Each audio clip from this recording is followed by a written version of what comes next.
ನಿಮ್ಮ ಹಳೆಯ ಚಿನ್ನದ ಒಡವೆನ ಅಧಿಕ ಬೆಲೆಗೆ ಮಾರಬೇಕೆ?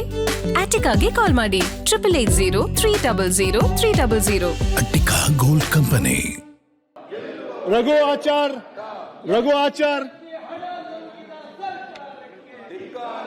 ರಘು ಆರ್, ಕ್ಷಮಿಸಬೇಕು, ರಘು ಆಚಾರ್ ಅಂತ ರಘು ಆರ್.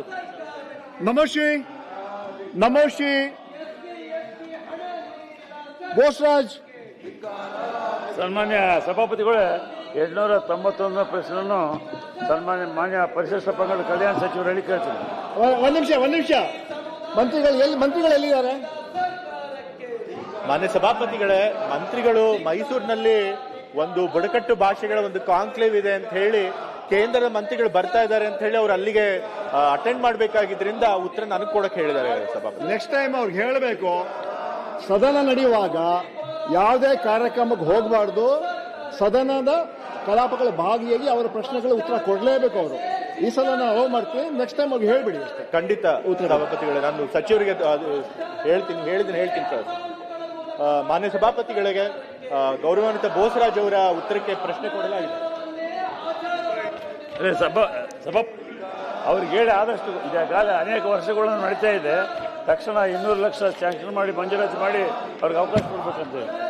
ಮಾನ್ಯ ಸಭಾಪತಿಗಳೇ, ಈಗಾಗಲೇ ಅಲ್ಲಿ ಮಾನ್ವಿ ತಾಲೂಕಿನಲ್ಲಿ ತಾಲೂಕು ಮಟ್ಟದ ವಾಲ್ಮೀಕಿ ಭವನ ಕಟ್ಟೋದಕ್ಕೆ ಆಡಳಿತಾತ್ಮಕ ಅನುಮೋದನೆ ದೊರೆತಿದೆ. 2 ಕೋಟಿ ವೆಚ್ಚದಲ್ಲಿ ಮಂಜೂರಾಗಿದೆ. ಇನ್ನೇನು ಕೆಲವು ದಿನಗಳಲ್ಲಿ ಪ್ರಾರಂಭ ಆಗುತ್ತೆ. ವಾಲ್ಮೀಕಿ ಭವನ ಖಂಡಿತ ಅಲ್ಲಿ ನಿರ್ಮಾಣ ಆಗುತ್ತೆ ಸಭಾಪತಿಗಳು. ಹೌದು, ರಾಮೋಜಿ ಗೌಡ್ರೆ ಸಮಯ ಕೇಳಿದ್ದಾರೆ, ಟೈಮ್ ಕೇಳಿದ್ದಾರೆ. ನಂದು 3 ಪ್ರಶ್ನೆಗಳ ಸಮಯ ಕೇಳಿದರೆ ಮಾನ್ಯ ಸಭಾಪತಿಗಳೇ, ಬರೋದೇ 4 ಪ್ರಶ್ನೆ, ಅದ್ರಲ್ಲಿ 3 ಪ್ರಶ್ನೆಯನ್ನ ಎಲ್ಲ ಟೈಮ್ ತಗೊಂಡಿದ್ದಾರೆ ಸಭಾಪತಿಗಳೇ. ಆಯ್ತು, ನಾನು ನೋಡ್ತೀನಿ, ನಾನು ಚೆಕ್ ಮಾಡಿ ಕಳಿಸ್ತೀನಿ. ಮಾತ್ರ ಗೋಪಿನಾಥ್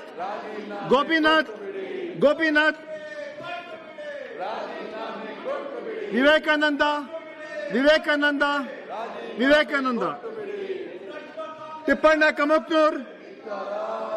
ಎಲ್ರಿ ಮಧು ಮಾದೇಗೌಡ್ರಿ, ಮಧು ಬಂಗಾರಪ್ಪ ಇಲ್ಲಿ ಗುರುತಿನ ಪ್ರಶ್ನೆ 800 ತಿಪ್ಪಣ್ಣ ಕಮಕ್ನೂರ್ ಶಿಕ್ಷಣ ಮತ್ತು ಸಾಕ್ಷರ ಸಚಿವರು ಈ ವಿಷಯವನ್ನು ಕೇಳಬಯಸುತ್ತೇನೆ.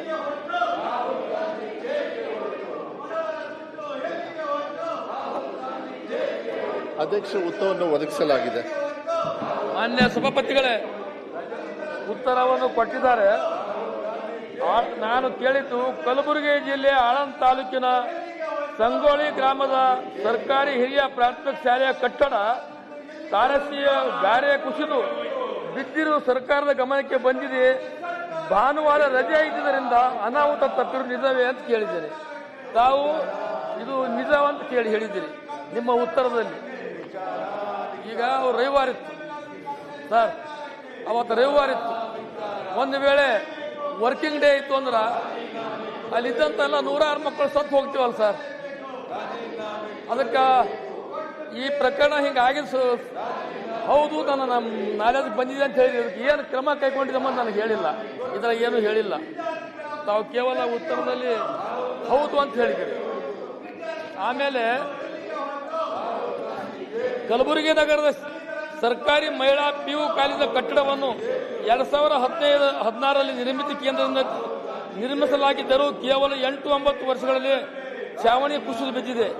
ಕಳಪೆ ಕಾಮಗಾರಿ ನಡೆಸಿದ ವ್ಯಕ್ತಿಗಳ ಮೇಲೆ ತಾವು ಏನು ಕ್ರಮ ಕೈಗೊಂಡಿದ್ದೀರಿ?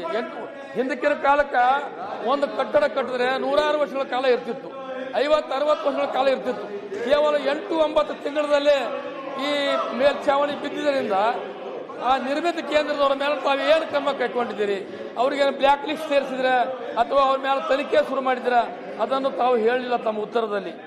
ಮತ್ತು ಮಹಿಳಾ PU ಕಾಲೇಜಿನ ಮೇಲ್ಛಾವಣಿಯನ್ನು ನಿರ್ಮಿತ ಕೇಂದ್ರದ ತಾತ್ಕಾಲಿಕವಾಗಿ ಸರಿಪಡಿಸಿದ್ದಾರೆ ಎಂದು ತಿಳಿಸಿದ್ದೀರಿ. ವಿದ್ಯಾರ್ಥಿನಿಯರ ಪ್ರಾಣ ರಕ್ಷಣೆ ವಿಷಯದಲ್ಲಿ ಈ ತಾತ್ಕಾಲಿಕ ದುರಸ್ತಿ ಸುರಕ್ಷಿತವೇ? ಪೂರ್ಣ ಪ್ರಮಾಣದ ಭದ್ರತಾ ತಪಾಸಣೆ ಸ್ಟ್ರಕ್ಚರಲ್ ಆಡಿಟ್ ನಡೆಸಲಾಗಿದೆ ಅಂತ ತಮ್ಮ ಗಮನಕ್ಕೆ ತರಬಯಸುತ್ತೇನೆ. ಸಂಗೊಳ್ಳಿ ಶಾಲೆಯ 11 ಕೊಠಡಿಗಳಲ್ಲಿ 5 ಕೊಠಡಿಗಳು ಸಂಪೂರ್ಣ ಅಪಾಯಕಾರಿಯಾಗಿದ್ದು ಪ್ರಸ್ತುತ ಮಕ್ಕಳು ಅಭದ್ರತೆಯಲ್ಲಿ ಕಲಿಯುತ್ತಿದ್ದಾರೆ. ಇದಕ್ಕೆ 2026-27 ಸಾಲ ಅವ್ಯವ ಬಜೆಟ್ ವರೆಗೆ ಕಾಯುವುದು ಸರಿಯೇ? ಪ್ರಸ್ತುತ ಶೈಕ್ಷಣಿಕ ಸಾಲಿನಲ್ಲಿ ತುರ್ತು ನಿಧಿ ಎಮರ್ಜೆನ್ಸಿ ಫಂಡ್ ಮೂಲಕ ಈ ಶಾಲೆ ದುರಸ್ತಿ ಮಾಡೋದು ತಮ್ಮಿಂದ ಆಗ್ತದೆ. ಉತ್ತರ ಕೊಡ್ಲಿ, ಆಮೇಲೆ ಮಾತಾಡಿ.